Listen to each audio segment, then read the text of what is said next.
Continue करेंगे। Okay, continue करेंगे। Last lecture में हम लोग वेरिएबल टैरिफ पे थे, वेरिएबल टैरिफ पे डिस्कशन हो गया है।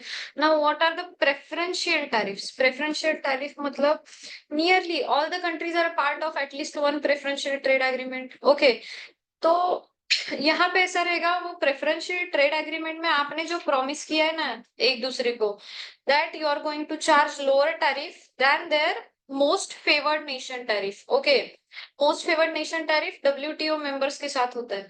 अगर प्रेफरेंशियल अगर एग्रीमेंट है तो उसमें आप लोअर टैरिफ भी डिसाइड कर सकते हो, कोई प्रॉब्लम नहीं है। ओके, जैसे कि एग्जांपल दिया है preferential duties in the EU region, European Union. Okay, वो वाला जो रीजन है वहां पे goods from one European Union country to another is charged zero tariff rate. Okay, it is an example of preferential tariff बोलूंगी मैं। इसके बाद next concept is bound tariff.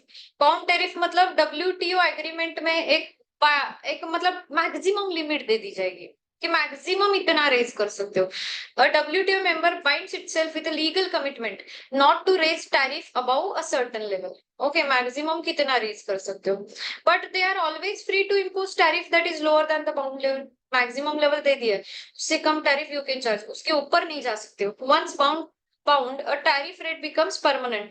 Member can only increase its level after negotiating with its trading partners. Basically negotiation मतलब क्या है, possible losses of trade जो हो गए वो compensate कर दो। A bound tariff ensures transparency and predictability। सही है ना?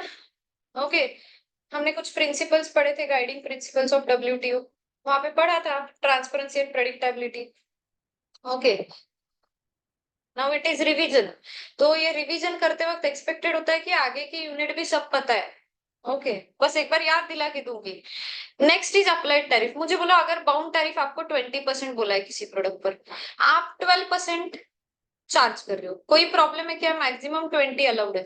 12% is your applied tariff. Okay, applied tariff is the duty that is actually charge on the imports on most favoured nation basis. The applied level is not higher than the bound level. Maximum कितना हो सकता है ये applied? 20%, क्योंकि 20% is a bound tariff rate. Okay, I hope it is clear. Next is escalated tariff. Example देखो बोलूंगी पहले। 4% tariff on iron ore और 12% टैरिफ ऑन स्टील पाइप्स। मतलब रॉ मटेरियल जो है ना, उसको प्रोसेसिंग करके अगर कुछ नया प्रोडक्ट बेच रहे हो तो उस पे ज्यादा, रॉ मटेरियल पे कम था। जो भी टैरिफ है एस्केलेटेड टैरिफ बोला है। अगर फर्दर प्रोसेसिंग कर कर बेचते हो तो टैरिफ बढ़ जाएगा। Nominal tariff rates on import of manufacture goods are higher than the nominal tariff rate on intermediate inputs and raw material. That is tariff on a product increases as that product moves through the value added chain. I hope यहाँ तक clear है सबको। Next is prohibitive tariff. Prohibitive मतलब ऐसे tariff rate set करो इतने high कि import ही ना, कुछ भी इंपोर्ट ना हो पाए, इतने हाई टैरिफ रेट सेट करो। Import subsidies. सब्सिडीज मतलब इंपोर्ट प्रमोट करने के लिए you are giving assistance, financial assistance. कभी कभी एक्सेप्शनल केस में होता है ये भी। And import subsidy is simply a payment per unit और मतलब ये दोनों भी हो सकते हैं अगेन सब्सिडी टैरिफ के जैसे। एक तो एडवलरम भी हो सकता है या फिर स्पेसिफिक भी हो सकता है।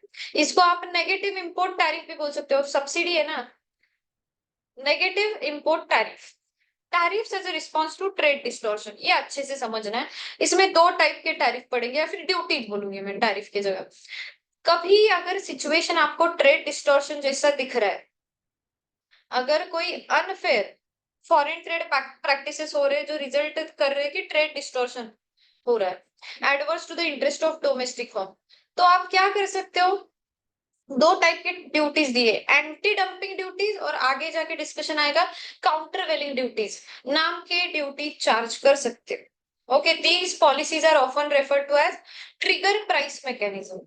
These policies are often referred to as a trigger price mechanism. अब ये anti dumping duties, these are protectionist tariff, कब यूज करते हो? कब यूज करते हो? A domestic government imposes on foreign imports that it believes are priced below the fair market value. Dumping अगर हो गया है मतलब क्या कर रहा है, जो भी आपका फॉरेनर प्रोडक्ट है या फिर मैं बोलूं फॉरेन कंट्री से जो प्रोडक्ट इंपोर्ट कर रहे हो, वो ना बहुत चीप रेट में सेल कर रहे हैं फॉरेनर्स, ओके, या फिर फॉरेन कंट्री के जो भी प्लेयर्स है, बहुत चीप रेट में डंप कर रहे हैं आपके कंट्री में, कि आपका ना डोमेस्टिक मार्केट ही खत्म हो जाए, या फिर आपके डोमेस्टिक मार्केट में जिस प्राइस पर बेचा जा रहा है ना उससे बिलो प्राइस पर।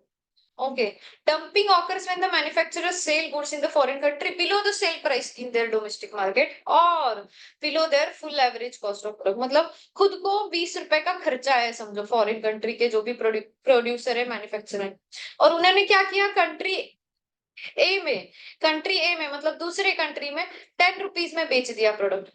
कॉस्ट कितने का है, 20, उससे ज्यादा में बेचना चाहिए ना, फिर 10 में बेच दिया। तो जानबूझ के किया जाता है ये। ओके, ट्रेड डिस्टॉर्शन वाला सिचुएशन है, उस जगह पे आपने एंटी डंपिंग ड्यूटी चार्ज करना है। I hope it is clear. Now this countervailing duties, again यहाँ पे क्या है, पहले केस में क्या था, प्राइवेट प्लेयर खुद से करते थे कि जानबूझ के कम प्राइसेस में सेल करना, या फिर below your average cost, below your full average cost आप क्या करते हो, बेचते हो। ओके, तब एंटी डंपिंग ड्यूटीज, ये काउंटर वेलिंग ड्यूटीज का क्या सीन है, तो tariffs that aim to offset artificially low price charged by the exporter। Exporter ने क्या किया, लो प्राइस चार्ज किया। एंटी डंपिंग ड्यूटीज में भी वही वाला केस था, लेकिन यहाँ पे डिफरेंस क्या है, लो प्राइसेस चार्ज किए जा रहे हैं एक्सपोर्टर से, किस वजह से, तो उनको ना उनके गवर्नमेंट ने कुछ सब्सिडीज दी है एक्सपोर्ट पे, या फिर कुछ टैक्स कंसेशन दिया खुद के उनके उनके गवर्नमेंट ने। अब इसकी वजह से क्या होगा, लो प्राइस में बेचा जा रहा है प्रोडक्ट हमारे कंट्री में, हमारे कंट्री के जो भी डोमेस्टिक प्रोड्यूसर्स है उनको इम्पैक्ट होगा, ट्रेड डिस्टॉर्शन होगा। ओके, तो आप लगाओगे countervailing duties. I hope anti dumping duties और काउंटर वेलिंग ड्यूटीज में डिफरेंस समझ में आ रहा है। काउंटर वेलिंग ड्यूटीज में गवर्नमेंट क्या करती है, वो जो एक्सपोर्टर है ना, एक्सपोर्टर के होम कंट्री का गवर्नमेंट उनको कुछ एक्सपोर्ट सब्सिडीज दे रहा है या फिर कंसेशन दे रहा है, टैक्स कंसेशन, उसकी वजह से वो कम प्राइस में आपके कंट्री में एक्सपोर्ट कर रहे हैं, कम प्राइस में, आर्टिफिशियली लो प्राइसेस में एक्सपोर्ट कर रहे हैं। तब आपको प्रॉब्लम होगा, इसलिए आप क्या करोगे, काउंटर वेलिंग ड्यूटी चार्ज करोगे उन पे। और एंटी डंपिंग का सीन क्या है, तो एक तो लो प्राइस पे सेल किया जा रहा है, या फिर खुद का एवरेज कॉस्ट है ना उनका, उससे भी कम प्राइस में बेचा जा रहा है, कॉस्ट से भी कम प्राइस में डंप किया जा रहा है बेसिकली। ओके, यहाँ पे एंटी डंपिंग ड्यूटीज में ऐसा कुछ नहीं है कि उनको कुछ सब्सिडी वगैरह मिली, टैक्स कंसेशन, ऐसे ही इन्होंने खुद से कर दिया। ओके, गवर्नमेंट की तरफ से कुछ नहीं मिला assistance. Okay, I hope it is clear. Now let's go to the effects of tariff. Basically मैं बोलूँ ना, दो मेन एजेंडा है टैरिफ चार्ज करने के, हमने पहले भी बोला मेन गोल क्या है, एक तो to raise the revenue of the government, tariff से टैक्सेस कलेक्ट होंगे, रेवेन्यू बढ़ जाएगा गवर्नमेंट। दूसरा, to protect the domestic producers. तो सारे जो भी ये दिए हुए ना पॉइंट, सब में यही नोटिस होगा आपको, create obstacle to trade, decrease the volume of import and export. Okay, क्या होगा, ऑब्स्टेकल बोलकर काम करेगा, इंपोर्टेड गुड मोर एक्सपेंसिव हो जाएंगे, tariff discourage domestic consumer from consuming imported foreign goods. तो इंपोर्टेड फॉरेन गुड्स नहीं लेंगे तो कौन से लेंगे, आपके डोमेस्टिक वाली चीजें लेंगे। Domestic consumer suffer a loss in a consumer surplus because they must now pay higher price. तो इसकी वजह से they will shift to the domestically produced goods, domestically produced goods पे। तो it will protect the domestic industries. Producers in importing country experience increase in wellbeing, सही है ना, उनके प्रोडक्ट्स बेचे जाएंगे, क्योंकि उनका जो कंपटीशन वाला प्रोडक्ट आ रहा है ना इंपोर्ट होके, वो हायर प्राइस पे आ रहा है due to tariff, higher price पे आ रहा है, तो लोग वो हायर प्राइस वाला नहीं खरीदेंगे, आपका डोमेस्टिक वाला प्रोड्यूस्ड प्रोडक्ट खरीदेंगे। Okay, price increase also induces increase in the output of the existing firm, नए फर्म्स भी कुछ ऐड होंगे, नए फर्म्स भी कुछ ऐड होंगे। Tariffs create trade distortion, trade distortion वाला भी सिचुएशन हो सकता है। Then next is tariff increases government revenue. Basically agenda क्या है, दो चीजें, मेन गोल वही है, क्या, तो एक तो टू इंक्रीज और टू रेज गवर्नमेंट रेवेन्यूज, और दूसरा to protect the domestic producers. Okay, अभी के लिए तो हम यहीं पे रुकेंगे।